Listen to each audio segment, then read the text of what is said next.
to another episode of the Red Seal Roundup here at Red Seal Gaming.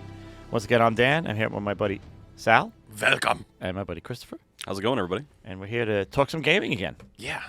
We'll shoot the proverbial sheet. Shoot the sheet on your bed. No. Whoa. Whoa. Don't watch this at home. Yeah. Watch this at your desk. Let's start with something that I am actually really excited about. Yeah. We actually just got news. The elephant coming out of the warp. Yes. Well, I'm very happy about it because they actually done these cards before. But Magic. Oh, I thought we were going. Okay. No. I went backwards. No, yeah, actually, no. You know what? We did want to do GW We did. first. I'm sorry. Apologies. The elephant in the warp. Apologies. The elephant in the warp. Maybe I didn't want to talk about this. You wanted to skip it. We know. Maybe that's what it was. Yeah. You were hoping this was a bad dream. It was. Well, it turns out it's not, and you two idiots are still next to me. It's a good discussion. You guys are still anti-Votan, but apparently James Workshop has made another appearance. For those that don't know who James Workshop is, we will leave a link in the description below for a video to watch GW's somewhat comedic but also serious apology. GW apologize. They actually said the word sorry. Where's that clock? Let's reset that puppy. Ding, ding. I mean, they've done it like secretly and kind of like, but to actually come out and say sorry. Yes. I mean, they actually said the word. They did it really sorry. good, though, with tongue-in-cheek, like the British way of James Workshop is their fictional character that comes around the holidays that does all that tongue-in-cheek snark. He actually says, "I'm usually only alive during Christmas." Yeah. The holidays. He was snarky. His end is before GW's real apology of like what they did, why Votan is getting the Nerf bad, as they would say. And then the boys come in and they apologize. Yeah. But he's hysterical. Yeah. Please watch it because like he said some things and I'm like, oh my god. I'm making Zotes with a 2+ invuln save army wide. And then what is that? I don't know what that is. I don't know what that is. I never made a codex before. Yeah. Because that's what usually people say after a codex comes out. It's like, who the heck wrote this? And does he never even made a codex before? Yeah. So they were kind of joking on themselves. But the truth of the matter is, I have seen the battle reports. We even saw the numbers when they were coming out. They are overpowered. Yeah. The weapons are way too strong. They are undercosted. So GW has literally taken out the Nerf bat and blasted the crap out of their points cost. I personally like this. Yeah. I mean, truthfully, if they had gotten it right the first time, it would have been so much better. Yes. If they had just figured it out and done some play testing and gotten it right, that's great. But I think the boys actually had said it in there that I thought was important was that they were doing this before models came out, at least before the majority of the models came out. Yeah. So that you and I as consumers could make a educated decision about what we were going to buy, what we were going to paint, what we were going to take our blood, sweat, and tears to kind of make our own. Yeah, time. They weren't going to wait until the line was out and that half of it had sold. And then change the rules. Yeah, because then that's a real feel bad. Well, this is a real jump on a problem that they've never really done before. So No, I mean, which obviously, is excellent. Which is part of the statement in the article. When you read the article, like their discussion and reasons why is these books were tested. This was tested months ago against I think like I forgot what books they said. It was It was Eldar and Tyranids. Yeah, so and that was a problem because you tested against what are considered low. Well, Tyranids were actually mid-tier, but the Eldar were low tier after they were released. Yes, they're not in their brains. Those armies are not tiered when they're in their in-house testing. So like they tested them against the most recent meta, because they've been putting out medical articles themselves on GW's website. They do it for Age of Sigmar, they do it for 40K. They look at data from tournaments yep. and they never really did that calculating stuff before and seeing where this stuff's falling in win percentage rates. So obviously they don't have that information with Votan. They're doing it in-house and but once again, it's like a disease. You test the disease on 40,000 people, and then you tested the disease on, or a cure per se, on 40,000, and then 4 million. There's a big petri dish difference here of results. Also, new army. It's not a revamp. I mean, you could say it's a revamp. It's a 30-year-old, but it's a 30-year-old army. Yeah, there's nothing from those original squads that are in game now. I hate to defend them, but it's hard. You're putting out a brand new army. You want it to be cool. You got all these cool models. You got all these cool weapons because that's how you get Yeah, people to buy the thing. You want to give them thematic rules that make sense Yes. for their backstory. And you know what?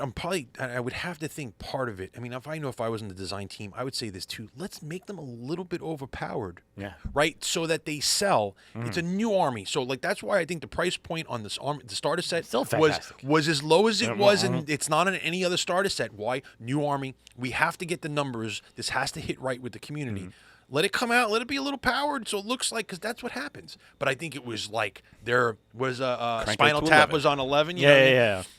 I think it just came out the gate too hard, and they're like, whoa. And it's sad that it takes us, like, because this really information's coming out from the few people that have gotten the spoiled book early and run it and go, whoa, this is the battle wiping. reports that were actually coming out before people even had their hands on stuff, and they were like, "Oh, these things are just like wiping Yeah. tables." Now that's not. But think about it. Is that a really big pool? I bet you that No, it's pool not. is smaller I'm than sure. their testing number pool of game testers. I hope it is. So that means that, like, If not, we might have found the real problem. But very true. Well, let me ask you this: do you think that's because the British system tends to want to be more thematic as Absolutely. opposed to being more cutthroat? I need to win. absolutely part absolutely. of the problem like that they they're- have. I don't want to call it a problem because we prefer thematic gaming as opposed to tournament gaming. Yeah, on I want a personal narrative note, all the but time.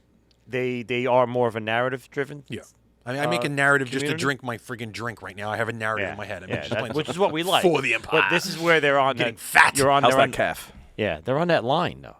You know, Yeah, it's no. like it's hard. It is hard, and like I think that's you know, when it boils down to it, comes to us, and it's just pure efficiency, right? It's like I do it in WoW. Like Yeah. I'm not keeping an item on that's subpar. I'm putting the best in slot. Meta. Yeah, but that's what makes the engine optimal. Once again, it's like your car. You wouldn't like pull a spark plug out, or like, you know, you wouldn't de-efficiency your engine in a way that, like, I can't make 65 miles an hour. I can only do 45. You know what I mean? Like it's so, like, I understand the philosophy of it. Comes to us. I want it to have to be the best. Yeah, and it's weird that, like, it's getting fixed. Well, that's weird, but good. No, Because yes, this yes. is as much as I'm pissed that they're nerfing an army that I haven't even yet to put together my minis. I haven't even Okay. played. I mean, Yeah, no so one's played it. what I'm aggravated at, what I'm mad at, I got a brand new collector's edition book in my army box that currently right now is points wise. Has rules wrong. So are they going to make stickers for me to put into my $60 book that I just got? Welcome to the world of the PDF. Yeah. So this is where I'm going to put my flag in the ground and say stop with the damn books. Well, and this start is giving me digital. All right, so this and is the that's question. that because I'm tired of this. How do we 'Cause fix here it? it is. I got $60. I got $200 into an army box, and now I'm pissed because I got a book that's not right. All right, so if you're the emperor at GW, Yeah. on the throne on high, CEO, Master Primarch, all the gene seed gets pulled right out of your Yeah. tuchus. Your loins. How do Your you loins. how do you fix this? And you're not worried about. Don't worry about profits. Like, how do you? Because to Well, you me, I should be think. you're just worried about profits because you would probably make more if you could just do what Star Wars is doing. Well, but all right. So that to me, I'm on throne. This is what I do. You no longer get an army book. No longer has game rules. It's digital, right? I'm gonna give you the $120 leather-bound cracked tome for that. that I want to put on my shelf. Your Yeah. fluff book Or is my going to grudge be book. Your fluff book's going to look like a space dwarf grudge book. Yeah. And you know what? Ancestor head on it and everything. Yeah, it'll go on the shelf next to Slaanege's like skin, little elven skin flesh. $200 they can have it. Plague book with like worms coming out of it. Like, that's your fluff book. But sold. everything else digitally, it goes digital. I'll pay for that too. I'll pay. You know what? There's your Warhammer Plus numbers go through the roof when you're paying for and now it's being updated digitally whenever there's a problem. Votan just got updated point wise, and I'll pay a premium for that service too. But once again, you have a book that's pretty much a paperweight at this point. Yeah. Well, take the points out of the book. That book was a paperweight like a few months because it got nerfed. Yeah. Like, it got points changed. Now it's like, all right, now I got to go through, Points out of the book is 100%. remember that right. wooden? There was a picture of an old wooden Rolodex system for medieval times, so they could have manuscripts open, and it was Yeah. a giant wheel, Yeah. and the books would go around the wheel. So, what book am I on? Someone says I need that for 40K. I need that for GW games because I have to have 7 books open to know what's what. I don't know. I think like Get points out. Get points out of the book. Make them digital. It would not feel bad anymore because they didn't change the stats on the weapon lines. Right? They're all the same. Yeah, That's they fine. did change the oath tokens, how they They work. changed the grudge tokens, yes. The grudge tokens. Because that was being, I mean, you know how we are. We'll find a way, right? Yeah, they were let's- stacking the grudge tokens so that you could roll a 4 and it actually becomes a 6. And then it actually counted as a 6. That was the problem. So when, certain items or certain weapons in GW games, you get like exploding 6s, and Yeah, the you 6s get mean the- more, and now you're rolling 4s and they count as a 6. It's not that it just hit, it actually counted as a 6. And that's what made it broken, because you could stack the grudge tokens. You could roll 4 and it counts as a 6. And to just have like, No. 6 shots become 12 Yeah, at no, strength it was 20. that was absolutely a mistake. All right, that I get. But again, that would be like one line or one little paragraph, not the whole points course system. Yeah. I guess I'm biased at this point. I love what X-Wing does. I love the points on an app, Yes, points digital. on a website. My cardboard stuff is always good. It's not going anywhere. I think you're comparing apples and oranges, though. Like, X-Wing has never put out codexes. No, they haven't. X-Wing has Yeah. never had that as a profit-generating machine. And I appreciate that you had said that if you were the Emperor and money didn't matter, that you would do it that way, because The money does that matter. would never fly. But isn't it a double sale as opposed to a single sale? Like, really, they have a one sales option. You buy a printed book. But doesn't a double sale with FOMO in GW, I think most GW players would wind up buying both, because some people do. Which they still do. Yeah. I don't know that I agree with the double. Because I don't like how many people at your store that come in to play GW, buy GW, would spend $50 for a book that was just fluff versus the people that would spend the $50 to buy the book because it has their rules in it. Well, the rules are still in it, just not the points. That's all I'm saying. Just take the points. Yeah, but out. sometimes You they still have change the a weapon data lines. slate. What if they change a data slate? Then that book's useless anyway. You know what I mean? Like, that one That's rule not- on the that's not bottom as, of that's not as often though. grudge tokens, that changes your whole book. Because once again, a new player picks the books, playing it, he's going by the book. I don't know. I think you couldn't have. They've been putting out the base rules for free, which is a step. Oh yeah. You know what I mean? Expanded rules you still have to buy, and I understand that. I don't know. I just think, like, not to knock GW. All right. I'm just saying they've been so much better in the past 5 years. well, this video's Yeah, proof so of much- that. so much better. They're talking to us. So saying, I don't "We're want sorry." I don't want to completely trash them, because that's not. I mean, it's a mistake and they apologize. So I'm we saying, move like, on. how do you? The thing But is, how do you fix it? How do you fix it? I don't know if you really 100% can fix it. You can make tweaks. I agree with you that let's give me a book with like the fluff. Give me the weapon stat lines. I'm okay with that. Just get the points out of the book. Don't put the points in the book, but make them available, digitally. But then that would have to be. You'd have to have a competent online list builder for that. Yeah. And once again, where are we? Well, they've been with- trying to do it digitally, and they have one already. They have it in the app. It's there. but it's not updated. Well, like, I think that's the issue. that's Like, what there's they no gotta- update to Yeah. like like. I'm not going to knock FFG either, but FFG didn't really stay on top of their X-Wing app, and Yeah, it but kind of third-party people did it better. So why is that happening though? That's the lifeblood of your game. Like both of these companies, it's all about that's the players when they play. They're all talking about points and what I can fit into a list. Yeah, When we're talking with Toph about I- X-Wing, it's what can you put into a list. I think it's because they don't make money off of making apps. They make money off of selling the armies and the books and things like that. Yeah. So, like, they're going to have to put in how many millions of pounds to develop an app and update it and hire the people that are going to keep to refresh it.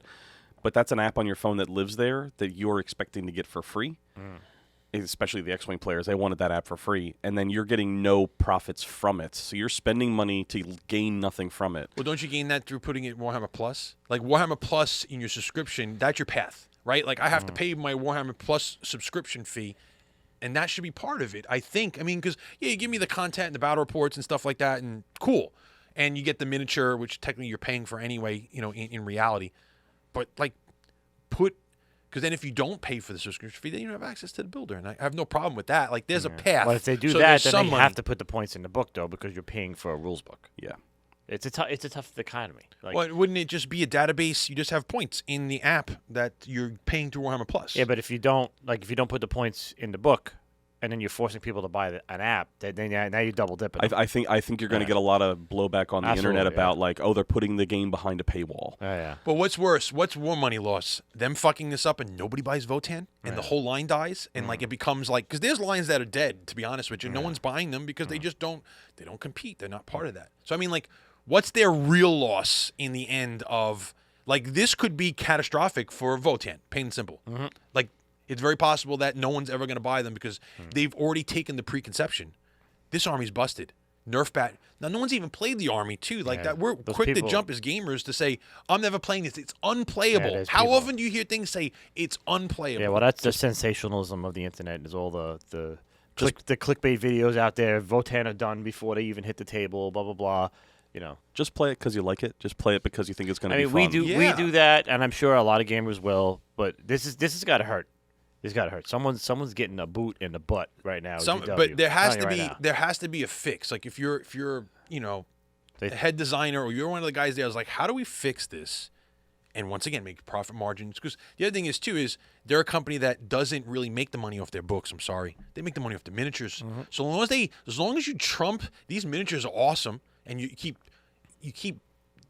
besting yourself every step of the way, those book sales have to be so minimal in the end. They probably make more money off the royalties from their IP for video games than they do ever on the book sales. So I think you could drop book sales and they would still make a fucking profit. Excuse my French. I don't know.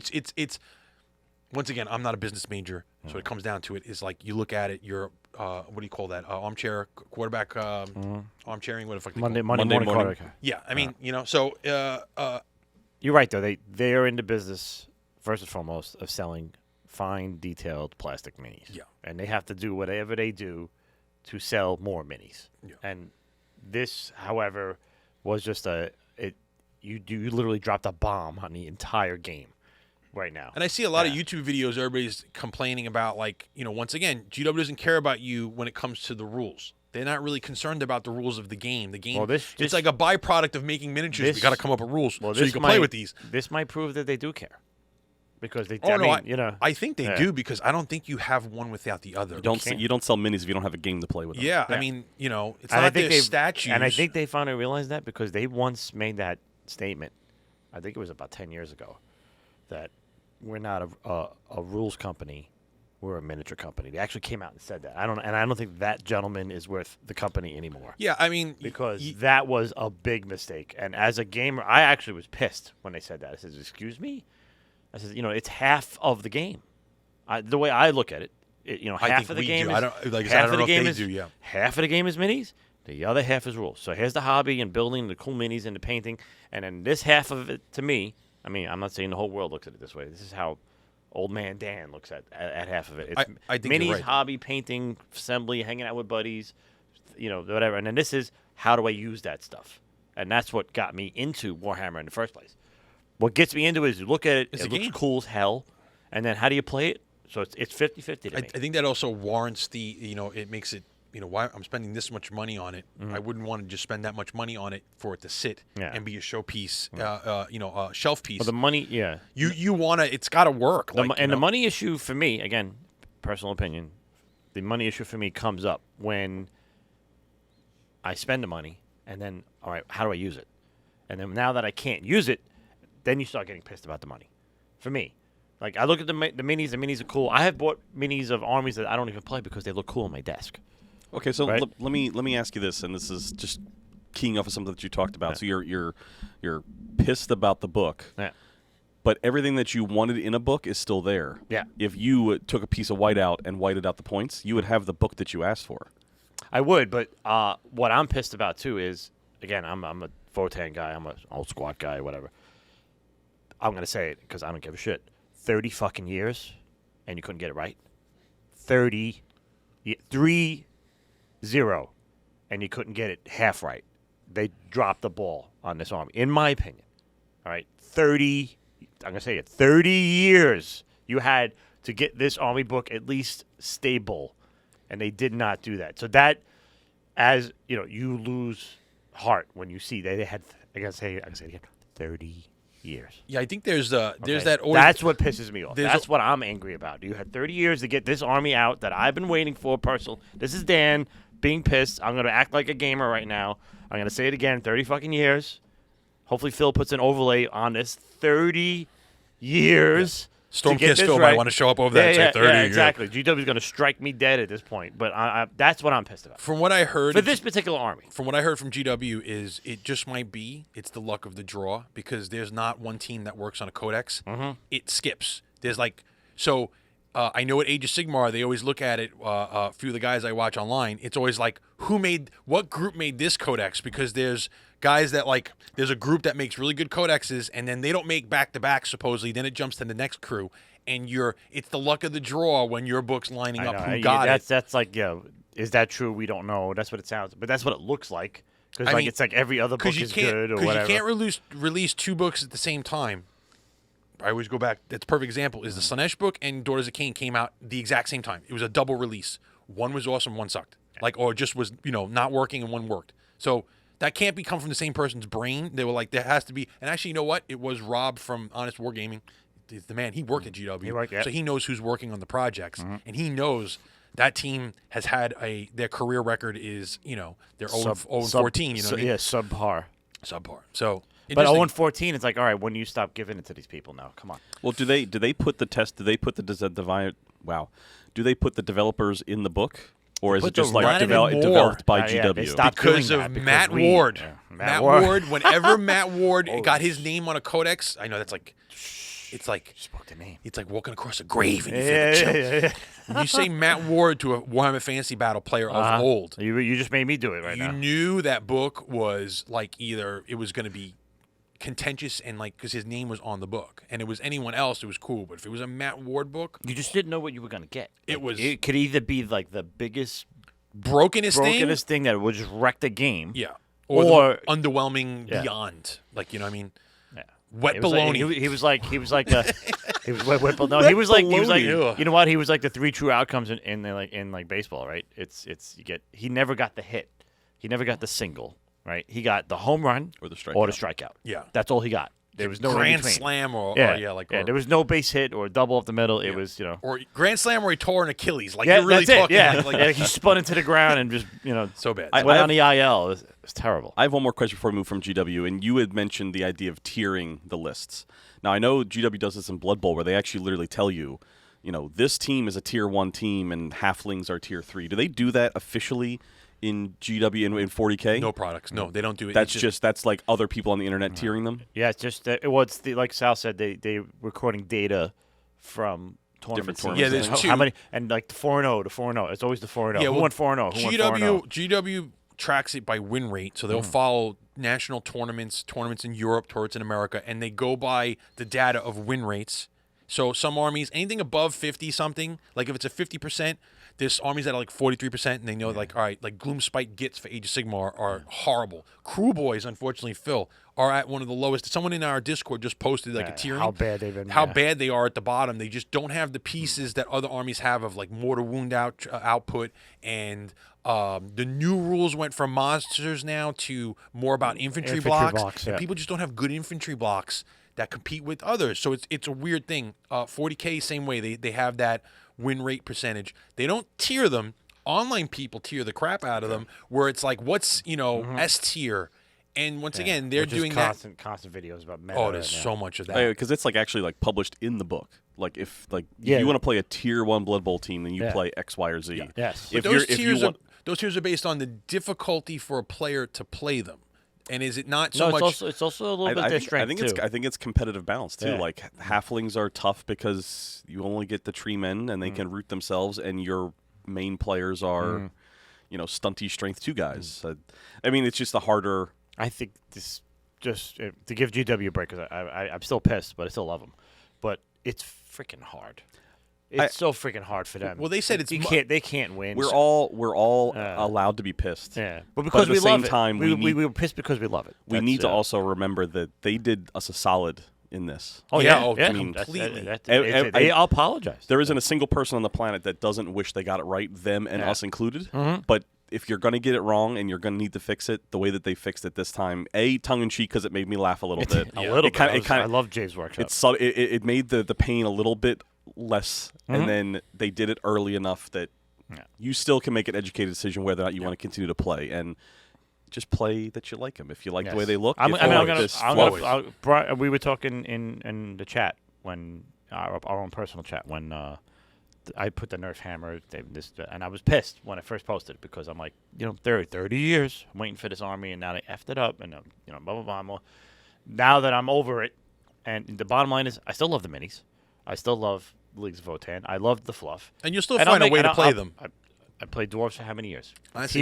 Tier A, Tier Z. I didn't care. They're dwarves. I'm playing them, and that's what I'm going to do. And they'll with this come out, army. honestly, they'll come out for Kill Team, Yeah. and those rules won't even make a difference No. because Kill Team's different rule set. Yeah, exactly. I So, just I mean, think- still got to play it because we love the game. And This is what gamers do. and We this is always hard for them. forget. We always forget, too, is like the other problem with this is this book is designed 4 to 6 months, Oh, yeah. in the past, right? So, like, how do you it's only done that way because it's got to go to a printing company in a different country, and you're on a timetable like, oh, this book's scheduled for. So, like, I don't think there's not a gaming company that can fix that because even if it's in house, right, there's only so much that you could send to have it time scaled to come out when it comes out. So, really, when they looked at it, when Votan was created and tested, it's 4 to 5, maybe even 6 months before it gets And they to got- us, and then so much changed in that time.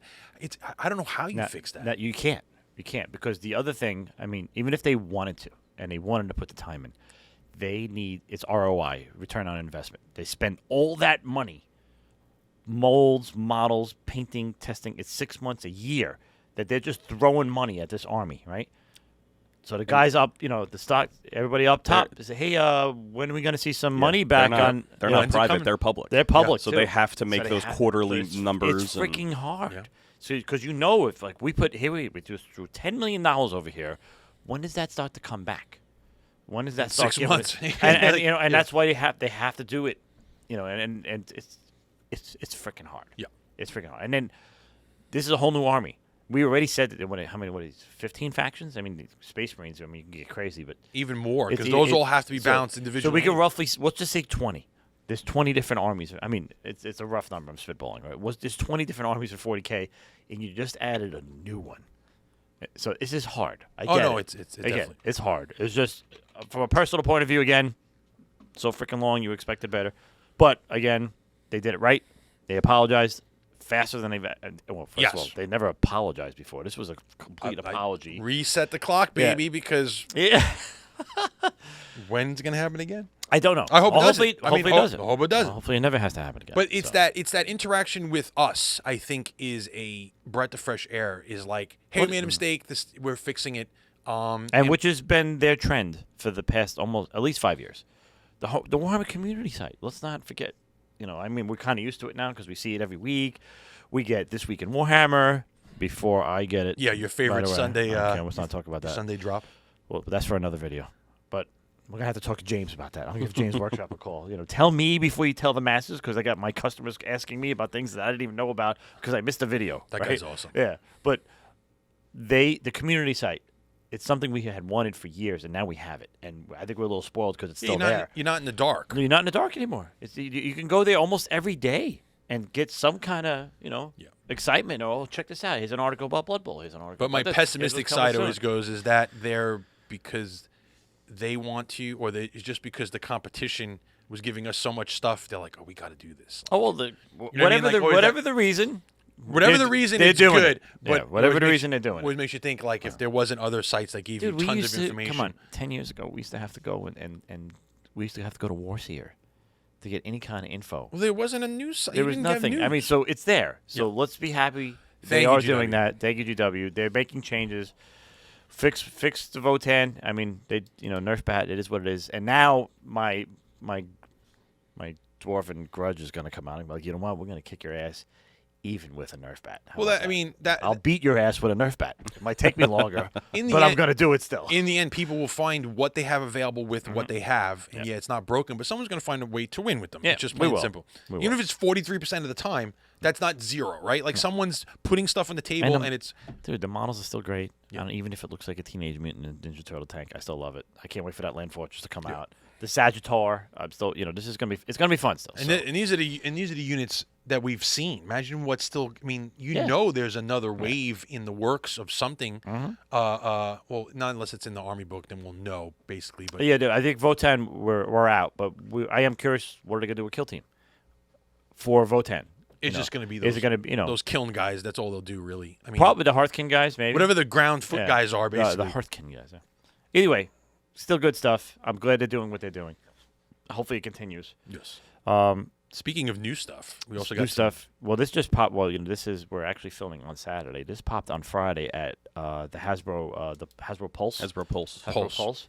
Hasbro, which is the big daddy for WotC. We know that they own the IP, so they are sticking inside the next set, which is the Brothers War, coming out for Magic in about a month and a half. Which brothers are fighting? Urza and Mishra. Mishra. I always get that wrong because I got Forgotten Realms in head, and I always say Mistra, but it's not Mistra. That's a female. But Urza and Mishra, The goddess of magic. Goddess of Magic, which we're gonna have to do an episode about that. But I digress. Oh wait, you know what? They own that too. They own D&D as well. Oh yeah, that's all. It's amazing. Yeah. But well, they messed that D&D up. Let's not talk about that. So but Brothers Brothers War is also a set. It's a set. What is it about? It's a set. It's going to be a set about standard set continuing the Phyrexian invasion storyline. Do we know why the Brothers are at war? Is this an old storyline, or is this a newer point? It's like original OG. Yeah, it's original OG story where the Phyrexians and Mishra are trying to take over. It's kind of like the Borg, kind of trying to infect everybody and take them over and make them better. They want to complete you because you're not complete. We can finish up the puzzle and then take you over, like they did do with Johnny. But let's not talk about that. But anyway, let's talk about the good stuff. The good deserved it. So inside that, they decided to do another Universes Beyond set. Now, it's not a full set. It's only going to be 15 cards, but it is... Here it comes. Wait for it. It's more than meets the eye. Oh, yeah. The Transformers. Which is also another Brothers War in reality when you think of... exactly. Which Autobots, is, I don't know. I'm hoping that's what they did. They because it is a... Civil War. See what you did there. Yeah, see what you did there. See what we did there? That's great. Well, let's see. We see what they did there. And I am stoked because if you don't know already... Dan, the Primarch of RSG, is a humongous Optimus Prime Decepticons fan. Oh, Optimus, son of a... See, again, I'm the good guy. Those are the bad guys. This is the one time that we actually agree because Optimus is 100% the best. He's the best Autobot, best Transformer. Hold on, wait, move over. He really is the... Wait a minute, I have a friend. He's the poster child. He's great. Yes, he is. Megatron's a great... he's a great foil. A great foil to him. Absolutely. But Optimus is the reason you watched that show as a kid. G1 Optimus Prime was by far the best. Which is what is on this card. The base card has G1 Optimus Prime with his giant blaster blowing things up. Wait, and these are not quick skins. Quick side note. What? It might be obvious, but who's your favorite Transformer? Optimus Prime. Optimus Prime. Oh, Mirage. Rhea Mirage. Yep, Mirage is my favorite. He's the only... He's an Autobot. Isn't he? He played the gray. He was in between, and he was the only Transformer that could stealth. Yeah. He had a stealth suit. He'd viz out. He'd be like, where's Mirage? I get it why. Now I know why. And he was a shady. He was actually shady in the cartoon as a kid. He was like, is he giving stuff to the Decepticons? Like they didn't really know his ploy. This just plays into my. I'm gonna further. You just give me more ammunition. That in real life I am lawful good. We all know this. Oh yeah, you're lawful good. We all know this. Sure. There's no arguing this, right, Big John? Okay. There is no arguing this. I am lawful good. Sal is lawful neutral. Yeah. Hence why he loves Mirage. Yeah. Because he never picks a side. He's just like right there. What works? See? Okay. I set the rules. Yeah. I set the rules. So they gave us 6 cards. We got Optimus Prime. We got Goldbug. Change is not always good, but it is change. As an old man, change makes me twitch. It makes me Starscream. That's what it makes me do, because he's also in it. Soundwave, Flame War, and Slicer are the first 6. We're going to get more sometime. This is Saturday. They were supposed to actually release more today. It's going to be a total of 15 cards. Universes Beyond. They will be legal in Commander, which is great. They're doing the 3 versions, like regular card, full art, and then like alternate art. Yes, and the alternate art, from what I'm seeing, looks like it's from the newer issue of the comic series. So the art is from the new, the full art's going to be art from the new comic series. I believe IDW does all the comic line of Transformers. I've seen they have had. I go through my list every week of buying comics, and I'm like, wow, they're all over the place. It's deep. If you're a Transformers fan, the comics are where you go to get your fix because there's a lot of them. Yeah, well, this should help that because you're also getting the Shattered. Was it Shattered Glass comics, in which Autobots are evil and Decepticons are good. So it's like a multiverse flip. So Yes. maybe Yeah. this is the comic I need to read because I need to root for Optimus, but also that he's a bad guy. Exactly. Now we're Is he black and purple Optimus? It's Oh, like- that would be why not? he's like black and green, black and purple. green. Yeah, he It's, looks, it's like he it's looks really mean. cool looking. He looks mean. Just change it. It's funny. You could just change. You know, what has Jessica Rabbit say? It's not my fault. I'm drawing that way. Yeah. So, Yeah, so yeah, next it's a week, palette. Yeah, it's a next palette. week we'll just change the color behind you to purple, and you'll be evil. I'll It'll be be evil. perfect. No, It'll be I'm great. not evil. I'm lawful good. I'm telling you. I'll give you lawful. That's about it. What, time for a different discussion. Okay. But anyway, we're getting Autobots, Decepticons, Transformers, fantastic. No, that's interesting because And they're flip cards. It's not a it's shoehorned into a set, and it's not a secret. Yeah, what do you lair. think not about as- that? That was actually my I- question. All right. As store owner and as purveyor, player of Magic. I know Wait, it's store wait, owner what he's going to say. Well, I mean, how do you not? Well, I want. Wait. I This want is where you wait. Now you're making me go lawful good and lawful evil. Well, Right? 'Cause when I- I'm store owner, I'm lawful evil, right? chaotic give me- evil is what I fucking like it. Whoa! give Whoa. me the Calm player down. perspective. What do you think about this from the player? Because that's my perspective. Player's perspective, as far as like how much it's going to cost me and whatever. I love you giving me a little bit. I feel like it's like something free and a set that I was probably already going to buy because I buy every set that comes out. So instead of giving me a $50 to $100 secret layer that I'd have to spend as well, now I'm getting it as a bonus. So it feels like bonus. As a fan of Transformers, it's fantastic. It's like fantastic bonus. And if you're not a fan of Transformers, which I know some guys in the store are not, you hopefully these cards do hold value. And even if you get it and you're not a fan of it, Turn you over. could turn it over and maybe help soften the blow of the financial blow of getting into cards, which can be. And now Dan, the Primarch of RSG, thinks. Dan, the Primarch of RSG, thinks it's great because they're not buying it from WotC.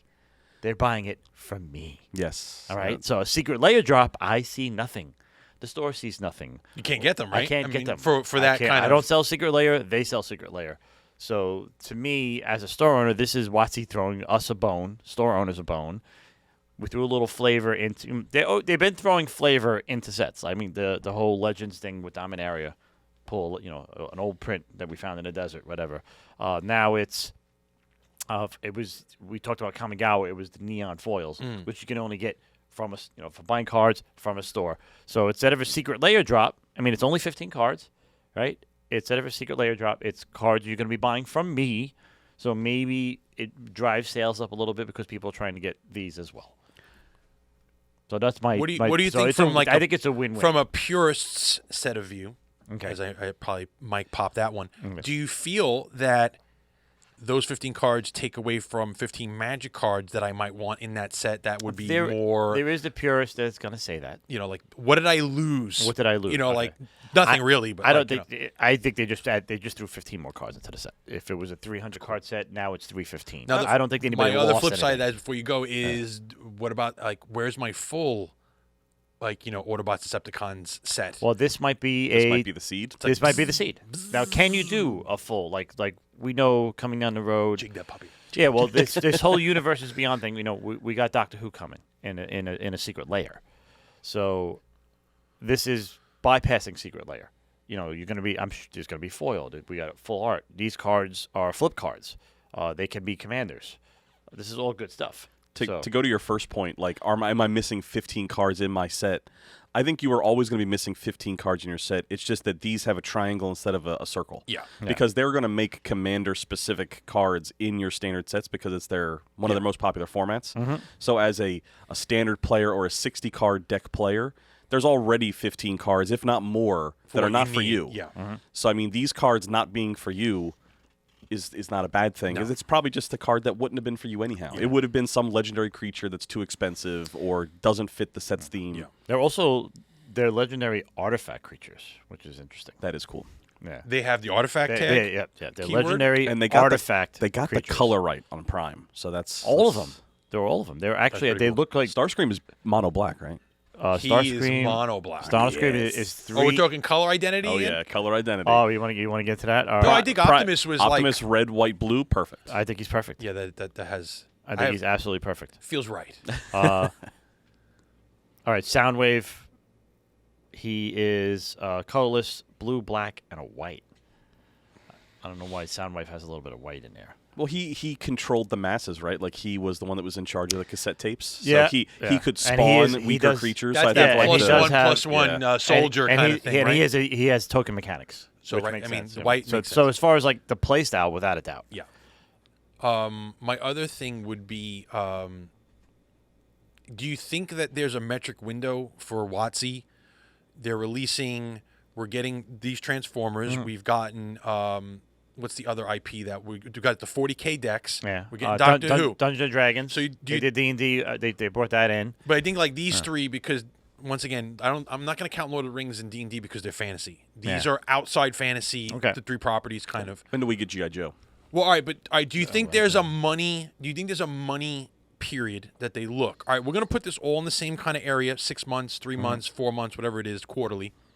And then we're going to judge those sales for future endeavors to be like, hey, these sets did fantastic. They warrant complete sets or these alternate kind of, complete game sets that we could play with. I think what we sometimes forget is that WotC, when they originally made Magic the Gathering, had plans of putting IPs on it. That's why the back of the card says Deckmaster, like because there is actually a Deckmaster Hercules set, like Kevin Sorbo Hercules from the Sci-Fi Channel. Old school.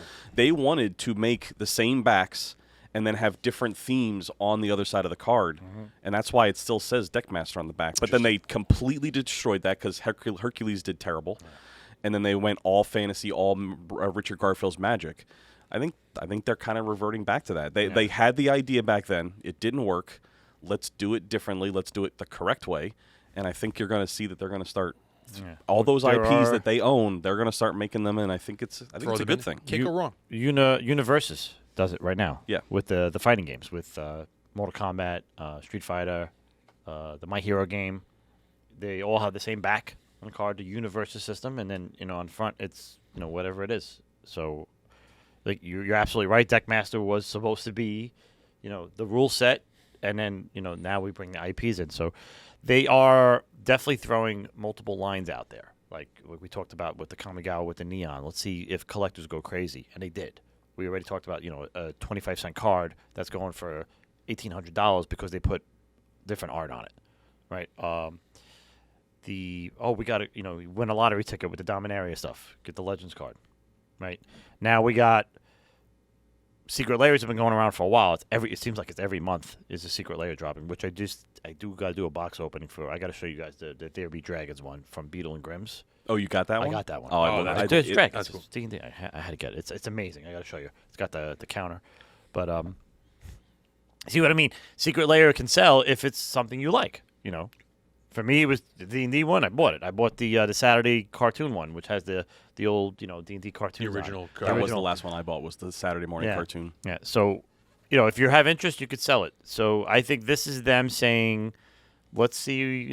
Does this incentivize people buying them? And then if they go crazy for it, then maybe it's another. Maybe they add to it with a Secret Layer drop, which they're doing, like the 40K stuff. We have the Commander decks. But then they're doing Secret Layers for Blood Bowl, Sigmar, And Age of Sigmar, And more 40K. and Orc. They're doing because I was actually very surprised that Orcs weren't a Commander deck. So they're doing that with Secret Layer. So I think they're just constantly casting out lines over there and see what people are interested in. Now you have the other problem, and this is not a problem for me either as a fan, as a store owner. Oh, there's too much product. There's too much product. You don't have to buy it all. You don't have to buy it all. I think you're going from Magic came out 3 times a year, and I could buy it all, and now WotC has changed their plans, and now they're putting it out 6 or 8 or 10 products a year, and my old lizard brain mind says I still have to collect it all, but I just obviously can't. Yeah, you can't. So you got to kind of like flip the switch and like to choose what you're going to collect choose what you're going to go after. Listen to the professor. Buy the singles. If you're having fun and you have them expendable money, then you crack some packs. Or do it in an environment with like some friends. Yeah, like and drafts split and up stuff. boxes. That's what there is ways to do it. But you're right. I know, you gotta catch them all. You gotta have them all. I mean, that's a problem. But that's probably your problem. No, it's 100%. My problem. Like basically, if it's got D&D on it, I'm buying it. Everybody has. So what I have done is like I pick something and I have 2 copies of every Dungeons and Dragons book and haven't cracked half of them. Yeah, because you don't want to touch the other ones. I don't. I mean, doesn't. I have the collector's edition, then I have the regular one, but it's for a location we're never going to go. Yeah. But I still have it because I'm a collector. But that's still reasonably released at periods where it's not like 300 copies. Well, it's kind of like you stopped buying Black Series because it got hard. The chase was hard, and it was just too many things. It wasn't the regular figures. It was like dealing with Walmart and Target. I'm never seeing those, and then the market's just like that exclusivity thing will kill a collector. Yeah, you'll either you'll go in and you'll stay there, or you'll walk. And it's Star Wars for you to walk away from some kind of Star Wars thing. I bailed Black Series so hard, but now I'm buying Hot Toys, which are exponentially way more expensive. Yeah, but they don't come out. I'm not buying every Rebel one. I'm only buying the Imperial one. But you don't have to run to Walmart and hope they didn't put it out early, or the guy in the back took it all. No, because I'm paying a premium, and it's like not everybody's going to pay that premium. There's only 3,000 copies of it, which is exactly what Secret Lair is. You pay a premium, and you're getting it. Yeah, you're getting it. So I'm happy they decided to put this in the sets because it helps you out. It helps the store, and I haven't played Magic in a couple years now. Yeah, maybe I buy a pack or two just to see if I pull a Transformer. Yeah, that's kind of cool. In a game that I'm not playing right now, it would still be cool to like pop that pack, find Optimus Prime, and get like super stoked. That dopamine hit is going to be huge. We all know Commander is the format right now, right? So all these guys are legendary creatures. Yeah. Yes, they're all viable. These are all viable. I mean, I don't know how viable, but you can use them all as commanders. Interesting. So you just basically gave us 15 new commanders. And when you get 15 new commanders, that's 15 new decks that can be made, and in how many variations, and then it just goes on and on and on. It's cool. Right? So and this is a good thing. Once again, talking about, like you said, you'd buy, I'll go back to Star Wars, say, like, if a few packs had Star Wars, things like that, 15 cards of Star Wars, I don't play Magic, but I'd be more inclined to fish and say, like, oh, I want that. Yeah. Look at that Vader card. Like, that's awesome. I want Vader as my commander. I want Palpatine. Even if I didn't play them, it would be, though, I would try and get those 15 cards. It's a little something to jump after, even as a collector. Like you said, I'm not collecting 300 of them, 4 of every kind. I'm collecting 15 of them. I got 15 cards. Maybe 30 of them if there's alternate arts. Yeah. And like, which there is. Yeah. And I may not want every one, like, per se. I want a 5-card commander that I can turn into Devastator. That's what I want. Ooh. I want the Constructicons or whatever they were called. See what this is. Dude, what you can Dinobots? Do. Oh my God! Oh, I mean, we already made Grimlock. Grimlock was in like the old, those old silver bordered kits. Yeah. But yeah, I mean, in the end, is there a line though? Is there a line where we won't cross? Like, what if they do Magic Nerf?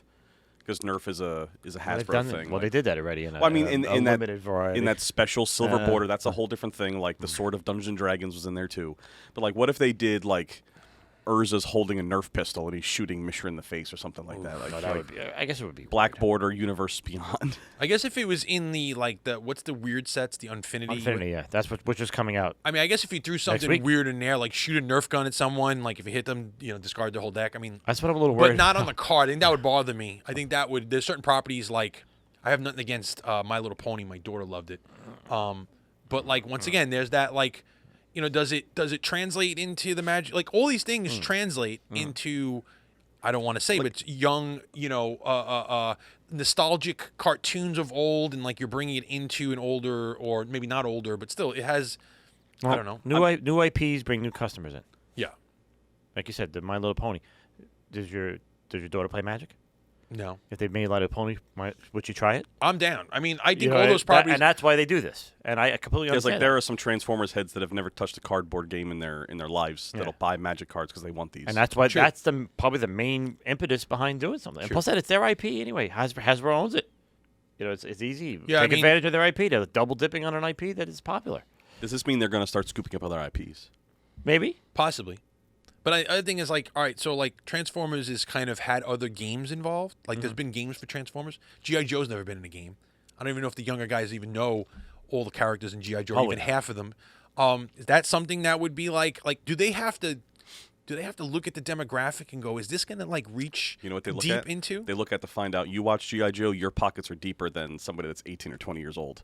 So, yeah, that's... they will 100% do that. Not even 30 at this point. You probably have about 40. You're probably going to be in your 40s and up. to 40s. Yeah. Where which they probably have more expendable...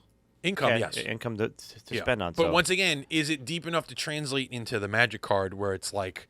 I want Duke is white and red with his soldiers, and like is that enough to put on a card? They're weird. Well, that's why you did this.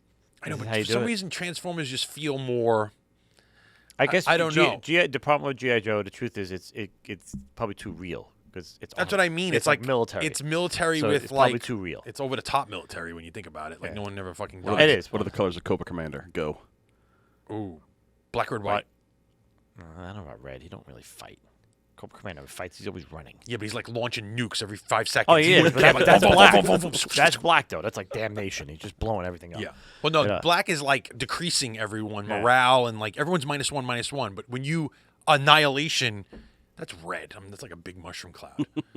And white's just because every soldier's +1/+1. You got to knock Maybe them just out. black red. Maybe just. Oh, but he's also scheming. Scheming to me is blue.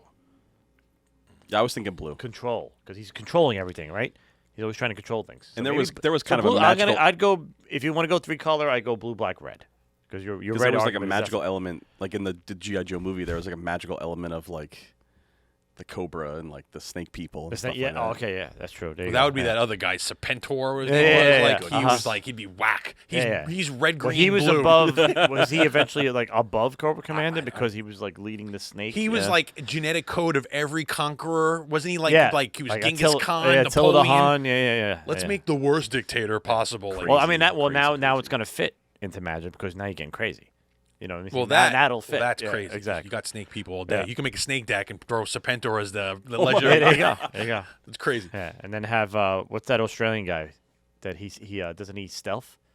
Oh, Zartan? Zartan? Zartan was the guy whose face changed. Yeah, Zartan. Oh, He's yeah. blue all day. He's That blue all guy, day. Oh my god. And what about the twins, Tomax and Zaymat? Zaymot. It was Tomax backwards. Yeah, Zaymot. yeah. And, my god. Yeah. Dude, I remember I had the face changing guy, the swamp guy, and he would like change color in the sun. Yeah. With like his tattoos, I left him out in the sun, dude. He got fried. That never worked again. That's like washing the All right, so now heat we have changing wait, cups. color changing Magic cards.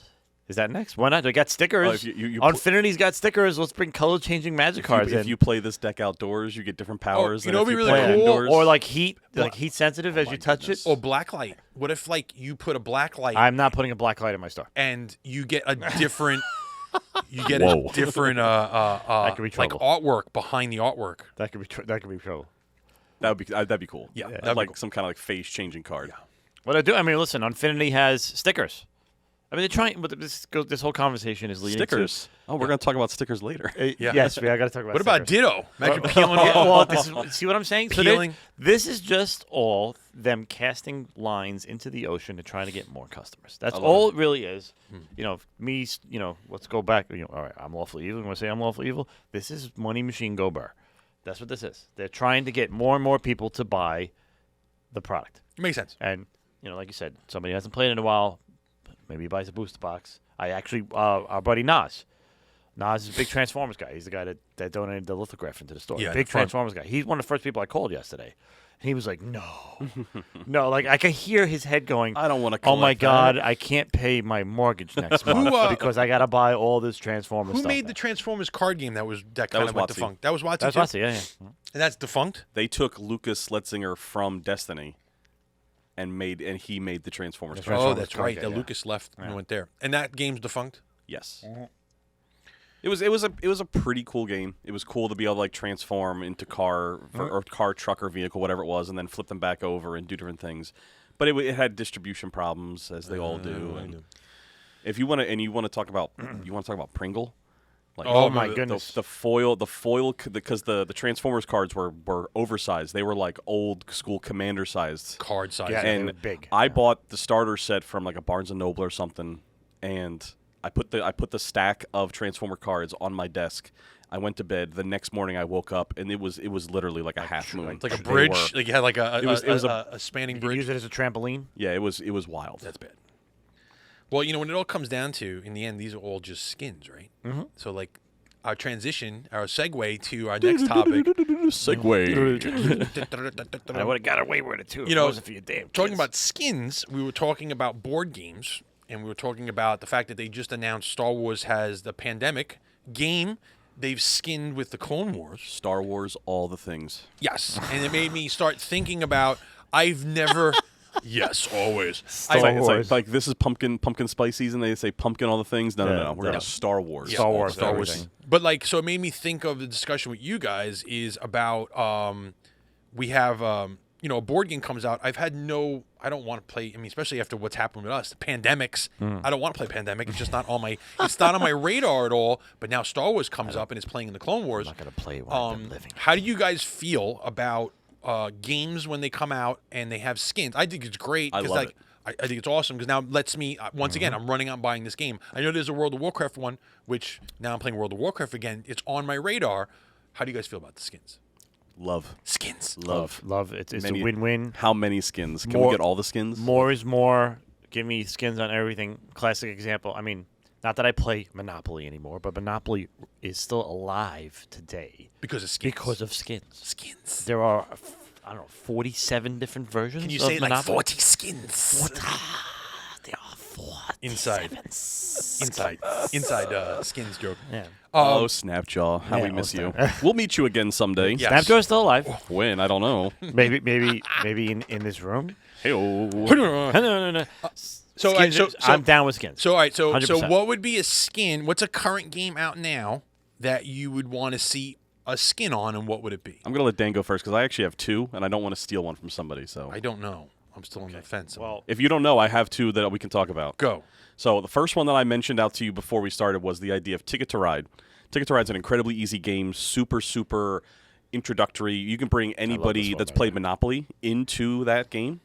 But if we can make it Star Wars, because Star Wars, all the things. Star Wars, all the things. Hashtag Star Wars, all the things.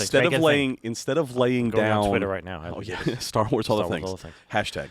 Instead of laying down railroad track across a continent or Europe or wherever you're going, lay down hyperspace lanes across the Star Wars galaxy and connect places like Tatooine to Ryloth to this. So you're making trade routes, kind of. You're making trade routes along the galaxy, and you're getting points for the longer the trade route.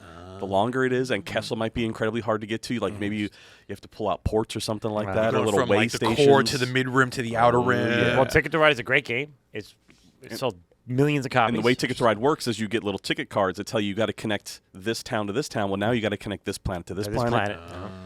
And you can have like instead of having train tokens, you can have like little Millennium Falcons, little Imperial Star Destroyers, little YV-66s, like little skin it. Party buses all day, baby. Party buses through the universe.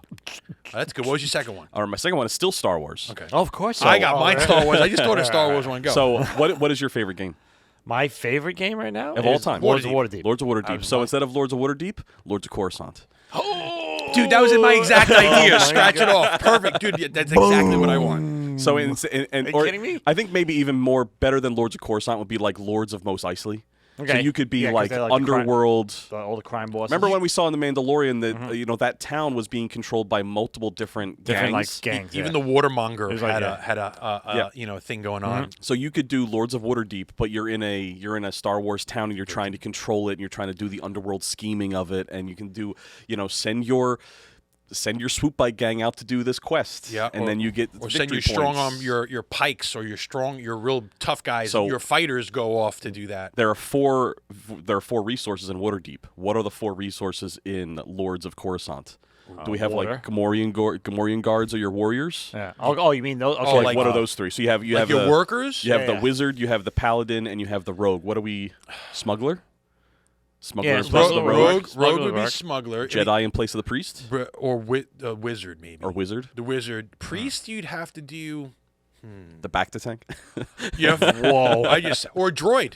Droid. Oh yeah, droid. Okay, droid. Medical droids. Yeah, okay. And then the fight. And then who's left? You got. It's just those 4. Oh, that's right. Just 4 sources. Yeah. Yeah, I think Coruscant could be interesting too because then you could play the political schemes of like the different levels like the senates and like you got to send the guy to the trade, the district here, or the mining district off in the distance. Yeah, stuff. all the quests. It's like every episode of Star Wars that ever existed, from all the TV shows, the Clone Wars, to Clone Wars might work really well with like separatists and the Republic on Coruscant vying for intrigue cards. Could be like Palpatine, like exerting his influence on stuff like that. Sidious throwing in a curveball, like Sidious says, you got to go do this. Send those Gamorreans. Imperial intervention, like they come in and these are the droids we're looking for, or something like that, and you could like take people's resources. You know how you can steal resources in that game? Yep.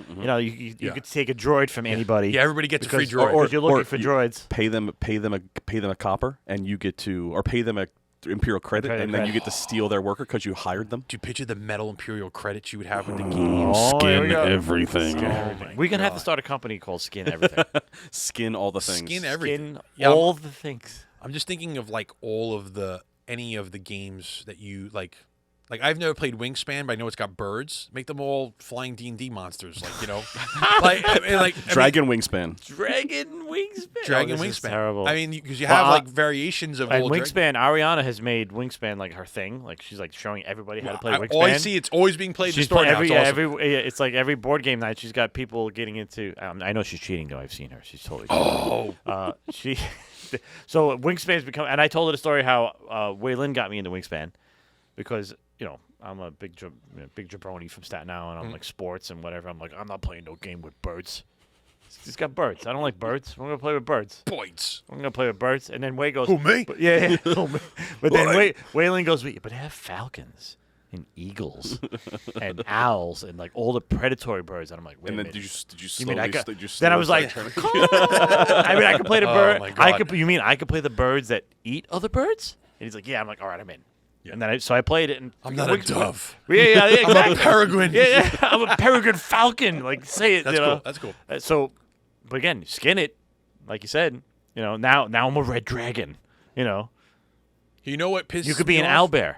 Oh, It's a bird. I play that in real life, Oh, okay. so I want to play something different in. Well, you know what? I was just thinking, like, we used to play 40K Talisman, Yeah. right? Uh-huh. Like, there's a Star Wars Talisman, but it's only over in Yep. in Europe. So, like, Oh, that's right, Like, yeah. there's those games that like, or like the one Dark- we play with the Panic? Vader turning, Panic. Dark Rising. or- Dark Side Rising, all the Rising games. Which was like that's- it was like Star Trek Panic, though, right? That's how it played. No, that's the one that plays like Thanos Rising and Oh, okay. and with the Dark dice. Death So we Eaters roll the Rising. dice and we're trying to save the. Okay. We're trying to Yeah. defeat the Imperials, but like that, those are only available overseas. Like like even though there's skins, I guess Europe because of the trade laws, who can sell what. So there's some skins out there. So that are we can't playing? get Are we access. playing like an illegal game in the U.S. when we play that game? I think we are. Oh, we gotta start talking. We get in trouble. Doing a video, just smack him in the Who's face. that at the door? Uh-oh. It's the gaming police. It's Phil telling you to stop banging Stop on the banging table. on the table. That sounds Here like he a comes. Here he comes. Oh, wait, is he there? Oh my god! Oh my god! Dude, you gotta put that face. That's scary.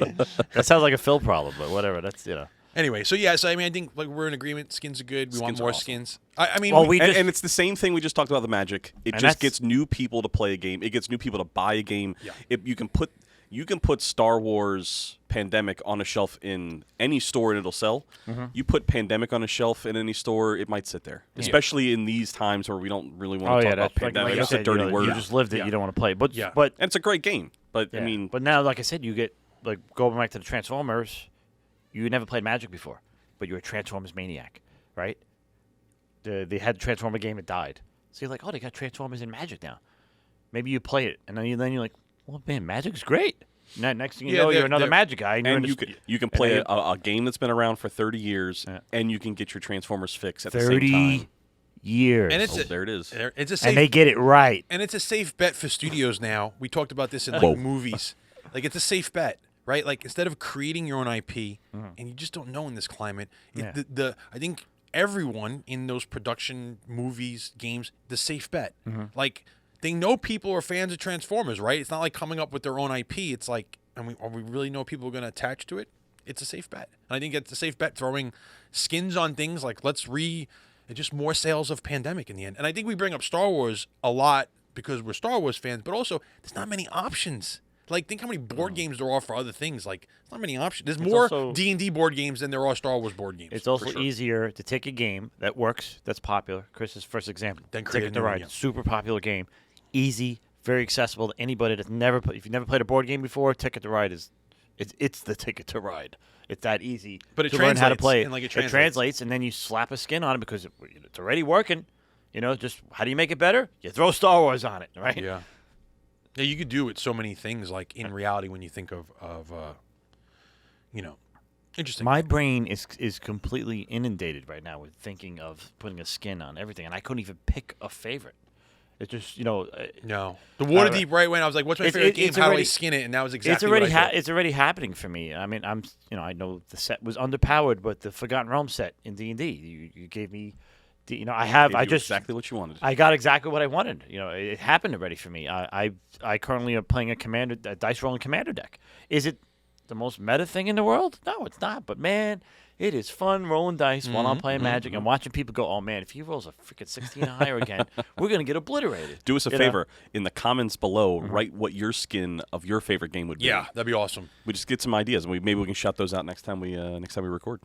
I'm curious. I immediately go right to Star Wars, but I'm like, there's a lot of board game players that play everything. I so am missing a lot of things, so it'd be nice to hear what everybody has to say. I'm sure about that. someone is going to say something crazy, and we're going to have to talk. And we're going to be like, "Whoa, did you see what X, Y, or Z said about this? This is going to be what an awesome game idea. does like Starship Troopers fit on? There you go. Like what's there's some that's cool. That's called 40K. It's Tyranids versus anybody. Like this weird. I'm thinking like crazy IPs that like games could resurrect, and like for IPs that like don't do anything, but it's a whole different conversation. Warcraft right now. I mean, it's really pop again. I mean, we're about to pop an expansion. There's like 30 guys in the store now that are playing together. I'm sorry that the Red Seal. That's kind of our fault, but this is what we do. But if we what Warcraft, what can we throw on Warcraft on? Because that hasn't really. Well, the pandemic. Well, it's on pandemic. We so talked pandemic, but next time we play a board game, we're playing that. We'll play. All right, we'll play that. You know what? We got to play that. We got to film that, and then we could talk about that. Yeah. That's like a legal game we can play on screen. That's like two videos right there, right? Yeah, A video of us playing the game, video of us talking about it. And then maybe either after we play the game, we'll have a little. Wow, look at that! We're coming up with content as we're creating content. There was a Warcraft board game. I think I still have it home. Wait, RSG everything. RSG all the things. RSG all the things. There you go. Hashtag RSG all the things. Hashtag skin Star Wars. Yeah, definitely let us know. I'm curious what we can go deep on skins. Skins for days. Skins. Continue with board games, I guess. Yes. What was our couple things? I found a really interesting board game that's coming out at the Spiel, which is the German. Germany. Yeah, Germany's big board game convention, rivaling Gen Con in size a lot. Was Techno Viking there?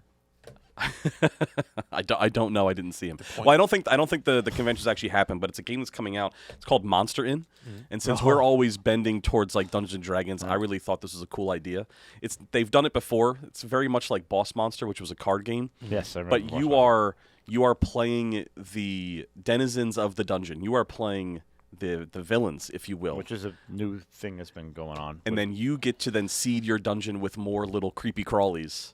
And you're trying to hold off or trying to keep the wimpy adventurers out of your dungeon. Okay. So the mechanics are basically you're bidding, but you're bidding with your dungeon's treasure. So your dungeon is getting less money. So are you pimping your dungeon out to make it a draw? Correct. Okay. But and you're kind of like you're doing that at the expense of the goal at the end, which is the treasure chest.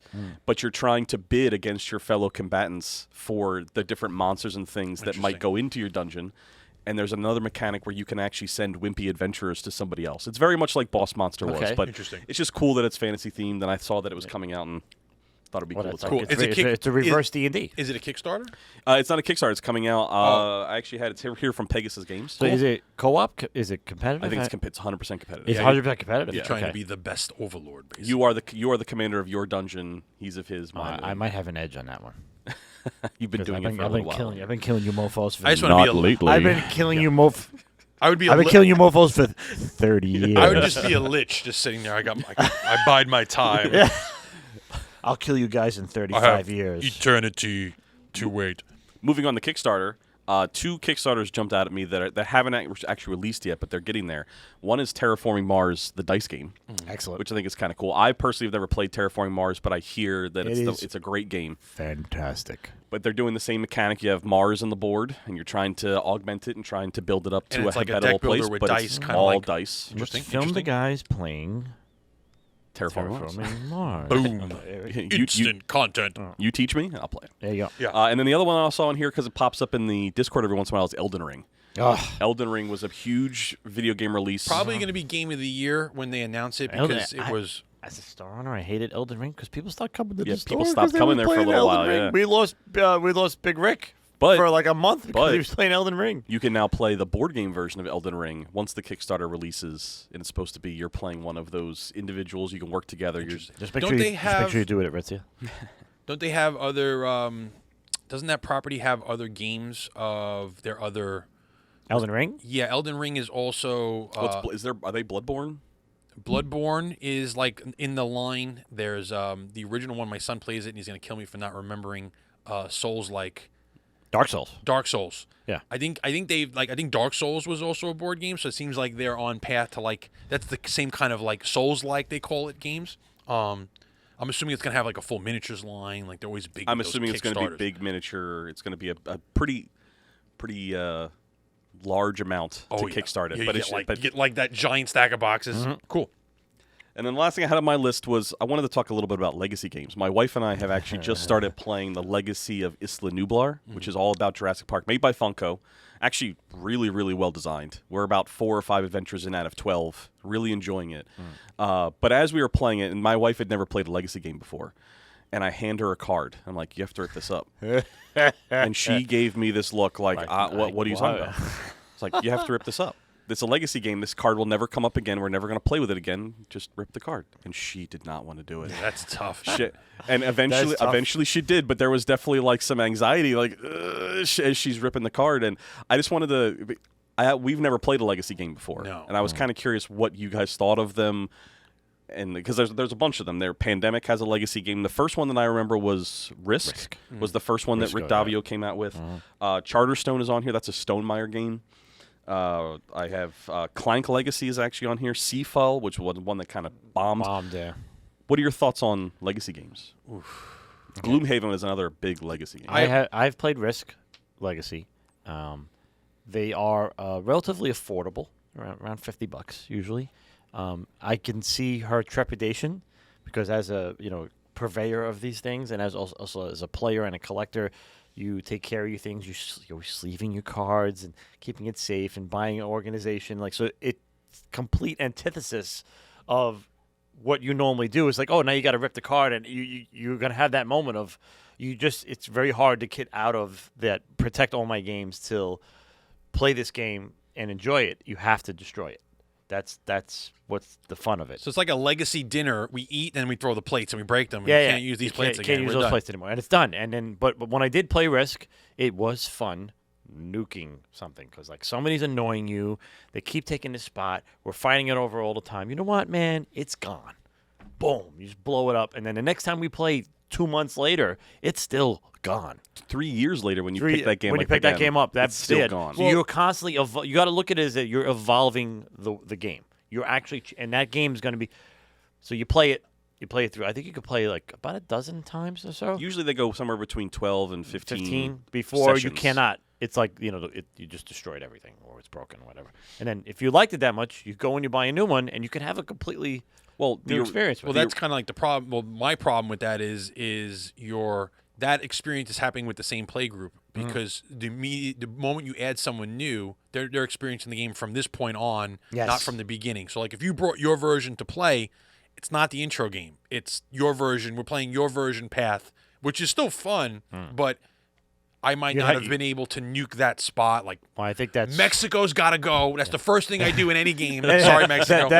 Actually, that's part of. It would be New York, but let's not go there. I think that's part of the sales mechanic, though. Is that all right? You want to play? We'll buy another one. What's I mean? We'll have a stack of 30 of them. This is. Yeah. If you have 2-3 play groups, you could have 2-3 versions of the game. I always come to the I play games with my wife 2-3 times a month. She's a busy person. I'm a busy person. It's hard to get to the table a lot. We don't play a lot of games multiple times. We've played Lords of Waterdeep a number of times. We've played the Harry Potter card game a number of times. When we open one of these games, these story-based games that go from point A to point B, we play them 3-4 times in a row. So we want to continue the story. We played Robin Hood, which was a Cosmos game. We played all 12 of those stories in probably 2 or 3 days because we wanted to continue the story. And I feel like this is the same idea. We put down the visitor center, and we're like, I don't know if that's the right place to put that.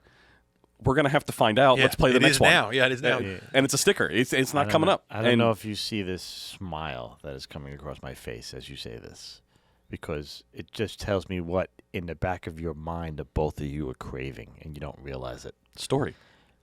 You want to play D&D. Yes. He does. No, but she does too, and she doesn't know it. Well, no, Beth was going to play Star Wars role-playing. And you played D&D with her we too, played right? D&D over the pandemic. We got, 12, 15 sessions on her, and she really liked it. And that's what I'm saying. It's what that's why it goes back to it's a Dan point. It's why it's the best game on the planet. Yes. It's because that's what people want. Well, what kills you want it? That, what kills it?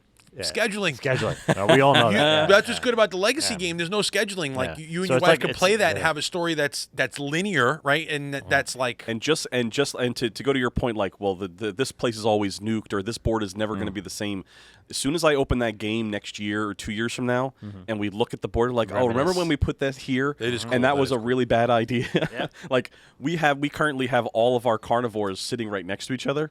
We don't know if that's a good idea or a bad idea, but they are there, and they're not moving. So we're gonna find out if we did the right thing or not. But story-driven games, which is what a Legacy is, it's like it's a lighter version of a role play almost.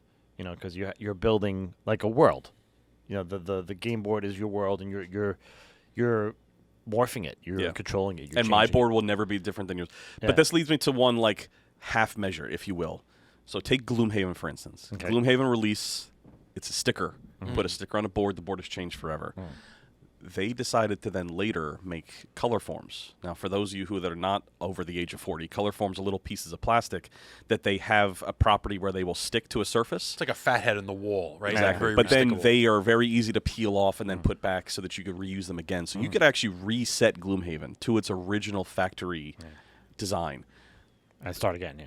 Do you like that better? Is that something that would be as like an OCD person? Absolutely, but probably not as a sale. You're probably not gonna. That's a one-buy system game, and then like what was the price point on Gloomhaven? Gloomhaven was expensive. It was like $99 for just the base, and then you get all the expansions. And that's why they did it because like the other ones were only like $45, and you don't mind that.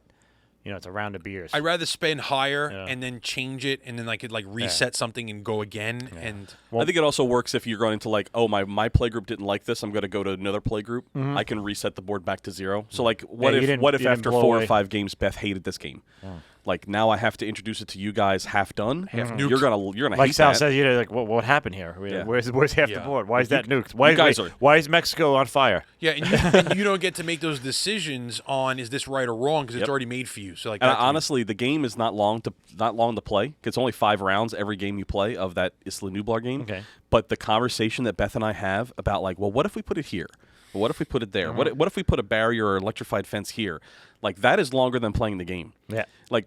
Because you know it's permanent, right? Like that's the thing. It's like that scary. Like when this goes down, it's not coming up. We were driving to your house one day, and we had just played it that morning, and the whole ride down to your place, we were talking about the board game. We're like, okay, well, if we put the ankylosaur here, it's going to get attacked by such and such, and just really cool. I dig legacy games because the story is there, and it's not just simply. I just think story-driven games are the better game, 9 times out of 10.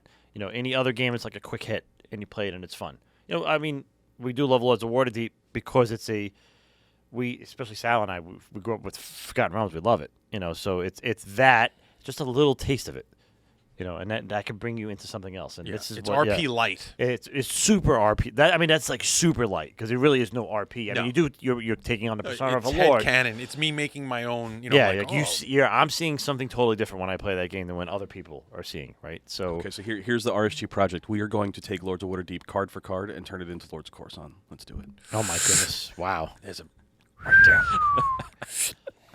Yeah, I'm down. My God, my brain's already hurting. All right, we got to stop because I'm already going. All right. Anything else from there? No. There was like one last thing, right? Yeah, we're gonna discuss. Oh, not really. We're gonna talk about our rewatching of Lord of the Rings. Oh, that's correct. In a quick fashion. That's correct. So we started watching my oldest son, Daniel Doughboy, the first Prince of WoW.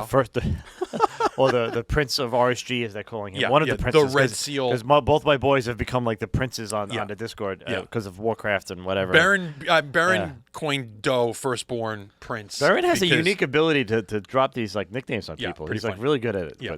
But Daniel wanted to watch the Lord of the Rings extended edition. Yes. And because they were 3.5, 4 hours each almost. Yeah. Right. And we watched them like years ago going to Gen Con in like an 11-hour ride. They would like try to watch all 3 of them. Most of which I spent driving, so I didn't really get to see them. No, you just hear it in the background. I just hear it in the background and people going, "Oh my God, did you see that?" I'm like, "No.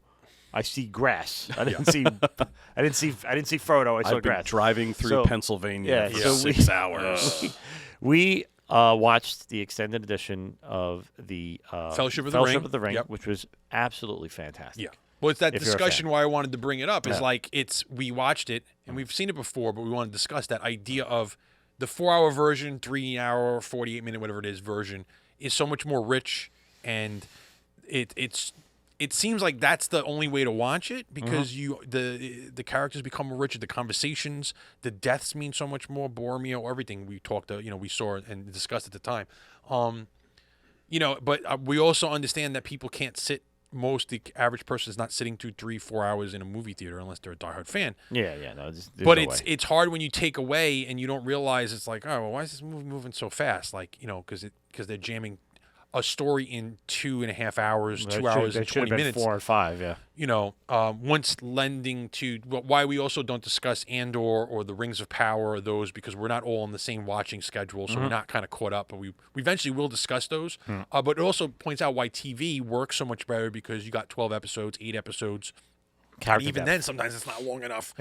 But Well, it's never. First of all, let's just get this out there. It is never long enough when you're a fan. But yes, but you know what? These Lord of the Rings extended versions have been like I've felt like, oh my god, I do feel complete. I haven't felt like I've wanted more aside from maybe when the whole trilogy's over and it's just like those in between moments. But yeah, I mean, there's so much more that we saw in there. Aragorn and Boromir talking.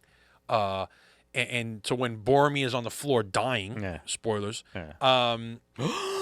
It's 20 years old. Oh my God! Please, God help us. I think we're past the statute of limitation. Lurtz, when Lurtz comes along and shoots his ballista into his chest, that's a great noise. That noise, the noise of the boba. I want to see the Foley artist who made that. Like, what is he like? He's like ringing a cat or something. I don't know. That's the noise my bow makes. Wait. Ringing a cat? I don't know. I went. Yeah. I don't think it was like Scaring that. a cow in a field with a mic. I don't know. So weird. But yeah, like now when his death happens, in the Nolan version, it's like, we got pissed off in the snow. He tried to take the ring. He was a jerk anyway. So what? But now you actually. But you felt bad for him. Well, because he's not a jerk in those conversations. No. He's explaining himself why, I am, and I understand your lineage. I understand that you're the heir, but blah, blah, blah. And he loved his people. He loved Gondor. And he did everything he did for Gondor. Yes. Despite the fact that he mentioned that his father was a little... Yeah, the steward of Gondor was like, he's a little cuckoo. But he's not that shallow of a character. No, in the Nolan version, he so seems shallow, and now he's richer and deeper. So then it's like, hey, they sent them over the falls, right? Like that horn comes in the next movie, that's lost on you. There's little things that are lost when you go watching them in the theatrical, and I'm like, not that don't get me wrong, I want all my favorite movies 4 hours plus, but supposedly there's a insane, like the fight scene in Revenge of the Sith, is like another 40 minutes longer with Anakin. Between him and Anakin. Like, and like I don't know if people could survive that. And, I know. I would want to see it. Yeah. I mean, but it's just, I don't know. On a side note, with going back to Boromir real quick, I felt bad for our buddy Sean Bean, right? Guy, every character he makes dies like immediately, right? So here's a character that actually had so much more depth. And then you didn't get to see it. Why? Because of the Sean Bean curse. The shorter version. How much they cut of him, It's the Sean Bean curse. They cut him even more so, and it was a great, I mean, the only thing that most people remember of Boromir's character is the meme. Yeah, one does not simply walk into, that's all people remember of that character, and there's just so much more. Well, he's also the older brother, and he has a younger brother that he wants to protect. Which you don't really find out till later. Till later with Osgiliath and all that goes on there. And even the council of Elrond and Rivendell, when they're discussing, the whole discussion of what we're going to do with the ring is extended, and it's so much more vibrant. You're like... and you see why they're, all their arguments. And what they're pissed about, like what Gondor's been doing this whole time, Yeah. Or what the dwarves and then Rohan's not even there. I really... there's no representative for Rohan. It's like they're like kind of on their own, even though they're supposed to be with the humans of Gondor, so... I'm a weird guy. I watched The Lord of the Rings and The Hobbit Extended Edition every year. Just something that I do. There's always comes a time where I'm like, I get that itch where I just want to watch them all. And I watch, I don't know, it's probably like 30 hours of movies to watch it. So I've watched them quite a few times. But I do this other, I guess on this other podcast, Talking Pictures Trivia, you should check them out. And link in the description. Yeah, we decided to watch the theatrical because the goal is that hopefully the people listening would actually watch the movie and then listen to us talk about it. And I couldn't. I had just watched The Lord of the Rings: Fellowship of the Ring, and then I watched the regular 2-hour edition. You don't want to watch it no more. I didn't want to watch it. It was like I was like, oh my god, they left this out. They dropped this. They didn't do that. Boromir's so shallow. Like where's all the story? Yeah. So yeah, the extended editions are just way so much cooler. Yeah, and it's like when you watch your favorite movie on network television, and you're waiting for that, maybe that curse word or that funny line that the guy makes, and like here it comes, and then they cut it. Yeah. And you're like, how do you cut that out of the movie? Yeah. Yeah, it's almost like reducing down a sauce. Like you're boiling out all that, because like in the theatrical version, it's just all action. Like it's really a lot of the action points are running the movie on theatrical version, but like there's a lot of long scenes where there's like Gandalf pondering which way to go in Moria, and like his discussions. Yeah, and that was like another 30 seconds, which doesn't seem like a lot, but it adds up. It gives you so much more depth to that character. Yeah, and then like when they're in Moria and they see the mithril and he shines the light and you see all the veins of mithril, and you're like, what were the dwarves doing there that was so important that they're willing to die? What were they mining? You automatically just assume gold. Yeah, and it wasn't. It wasn't. It was mithril. Yeah, and then when he does that, then you're like, oh my. And you never see that much mithril. And they're actually talking. Frodo's like listening. Gandalf's actually talking about the shirt that Bilbo got from Thorin. Yeah. Meanwhile, he's wearing it, and they don't know it. And mind you, they name drop Thorin in the Hobbit movies aren't even around. Obviously, we know from the books. I'm saying, but like most people who haven't read the books don't know who Thorin is, and like that his shirt was a fortune. Yeah, and it was like well beyond his he didn't pay scale. He didn't know what he owned. He actually owned, and then to see it there and then know how rare it was and how strong it is, and then guess what happens? He gets jigged by the troll, and then he's alive. Why? Because of mithril. Yeah, but that becomes more poignant when you understand that they're discussing how rare this is to have a full shirt of mithril armor, and then it saves his ass. You know what I mean? So I don't know. It's fun rewatching them. I think for us, it's going to lead into that. We're going to watch the other ones, the Hobbit ones, and then I feel like when I'm done with those, I'm going to go back and binge watch Rings of Power, because then I'm going to be on the. Yeah, you got the. I cannot wait to talk to you too about Rings of Power, because I'm going episode by episode, and I know people online have been boo-booing it here and there, but I love it. It's fantastic. I can't see I'm not going to love it. So I mean, just because it's the production value. You have no idea how many things that I want to talk to you about right now that I can't. Spoiler. We have to do a catch-up. I'm dropping my whole family. I'm done. Drop my whole fammy. We're on a family watch schedule. I'm sorry, you're all done. I'm gonna watch them all. We'll watch them again. We'll watch them twice. I don't care. Yeah, but I got to make choices. Right now I'm starting to lean towards watching it because I haven't watched Lord of the Rings, and I haven't watched War of the Dragon. House of the Dragon. I haven't watched House of the Dragon yet either.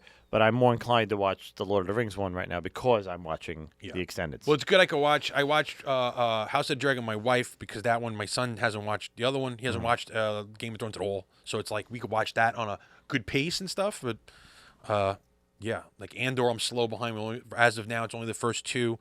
So I won't talk about those. I haven't watched Andor yet either. That's another one. That's I have my own opinions about Andor, and I'm like, but we'll get there. Yeah, it is chef's kiss. First scene, first episode. Yeah. Oh my god. Anyway. Well, that's what we got to. Well, that's when we got to watch the. We got to do the Star Wars watch. Yes. And then we got to do that for a lot we got to of watch. things. I think we got to watch the background. Maybe we should just like put a big square over the center of the movie. And then just look blocking out the focal point. Block out Luke's head. Luke's head. Luke. We don't need to see that. What's going on? But yeah, I coming soon from RSG Studios. Yes. Yeah. What's happening in the background? Yeah. It's like Mystery Science 3000, where we just watch the background. Yeah. That'd be great. But yeah, I mean, if you guys, I'm trying to think. There's a 4-hour version of Dune. Yeah. The original one. John Lynch with the storyboard stuff in the beginning. David Lynch. John Lynch is a football player. Hall of Famer. Yeah. All right. So second question for the comments: what movie is an extended edition or isn't, and you want to see it in an extended edition that you would like to see? Interesting. Oof. Well, the 4-hour Dune. I mean, Star Wars, all the things, right? Hashtag Star Wars, all the things. It's got to be Star Wars. Star Wars, all the things. Pretty much. Star Wars is the right answer. Star Wars is the only answer. It's the right answer. All right, calm down, big pop. So like Dune's a really weird one because the actual stuff they add is like hand-drawn pictures that aren't even colorized. Yeah, it's bizarre. it's just like a. So they had like storyboards. The narrator. That's what it was. Just storyboards. Storyboard and the narrator, like, dude, literally is a 15 to 20 minute proto history of the world of Dune, like setting the stage. Up to now, like how the navigators become navigators, why there's no like AI or like the robots attacked, and really weird stuff that like. And then the narrator's different than the girl who narrates in the original movie. There's a girl who talks like, about, I guess it's just open the credits. She narrates, but then there's a male narrator who sounds like Orson G. Welles of old. It's really bizarre. But like, that used to be on Channel 11, WPIX in the old days. And they would throw that on TV, and I'm like, what version is this? I'm like, and they had an intermission with the waves on, not Arrakis. What was the name? Caliban. And there's like the waves, and it says intermission. I'm like, oh my god, what's an intermission? Just like they're playing that music, like Lawrence of Arabia intermission. I'm like, wow, this movie's that long. We got to take a pause. Get up and stretch. Anyway, yeah. So I mean, Star Wars is the right answer, but I mean, the fact that we have the Lord of the Rings ones is maybe this is the way that you bring people back to the theaters. So like right now, it seems like there is I don't know the financials of it, but it seems like there's the death knell of the theater is coming. It felt like it lately. They stemmed the tide with 3D like 10, 15 years ago. Now we're back. The pandemic destroyed them. Yeah. And now nobody's really going back. Last time I was in the theater was to see Rogue One with you guys. Yeah. Because it was a special thing in IMAX. In IMAX. What if you could? We're going to release the regular edition on HBO Max. We're going to release the regular edition on Disney Plus. The extended edition will be in your local theaters on the IMAX screen with an intermission in the middle. So here's your 2-hour part 1 of the Fellowship of the Ring.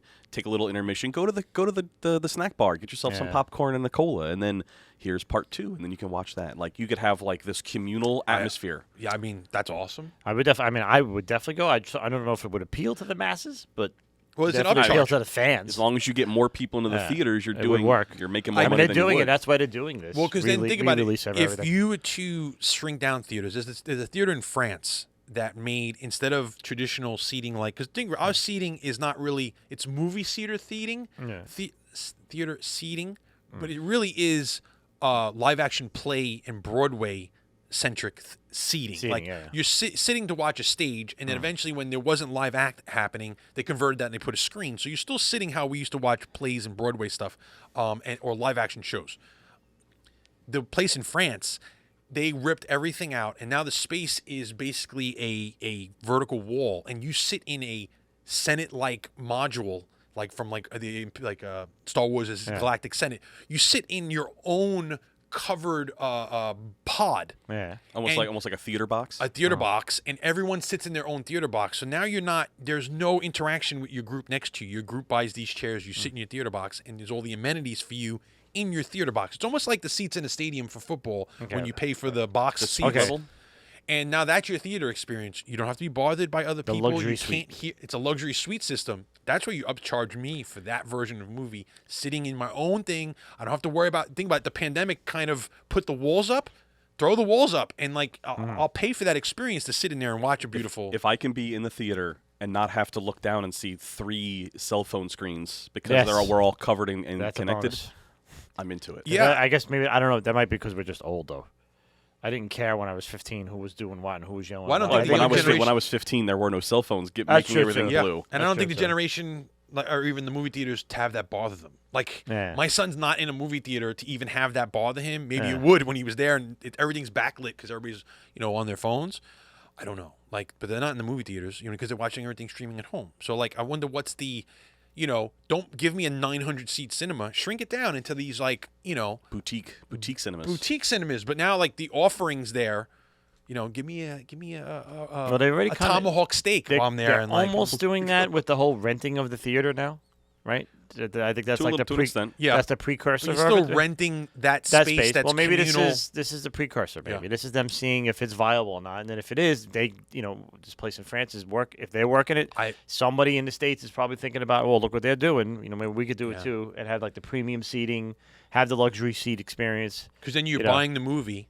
Yeah. But now you're charging so much upscale for that. It was like the AMC here in Jersey where you could sit down at the dining. The dining stuff, yeah. That was actually popular before. But once again, you're in that same. Well, the pandemic did everything. So. Well, let's go play Star Wars Pandemic. That's it. Let's do it. Star Wars, all the things. Star Wars, all the things. I mean, that's what they were doing anyway. I mean, they were blowing up Alderaan. Like Alderaan's gone, right? They did it in the movies. Hey, well, if they weren't traitors, we wouldn't have had to have done it. Here we go again. And, Okay. Well, yeah, okay. Okay. He says. Yeah. Okay. That's episode They 21. were Thank you very much. traitors. You say. Oh my goodness. All right. Anyway. Anyway, I got to get away from these guys because It's now I cold. need a break. I've had enough of them. Been here for a little over an hour. It's cold. It's cold. I'm done with these guys for this episode. So I'll leave you with what I always leave you. Thanks for watching. Make sure you answer the questions we asked in the description. It'll help us bring up more discussions later in the other shows. I will leave you with what I always leave you with. Never stop gaming. Keep rolling all the dice all the time. And reskin everything to Star Wars. Yes. Honest. Skins. Skins for days. Have a good one. Take care, all. We'll Adios. talk to you soon.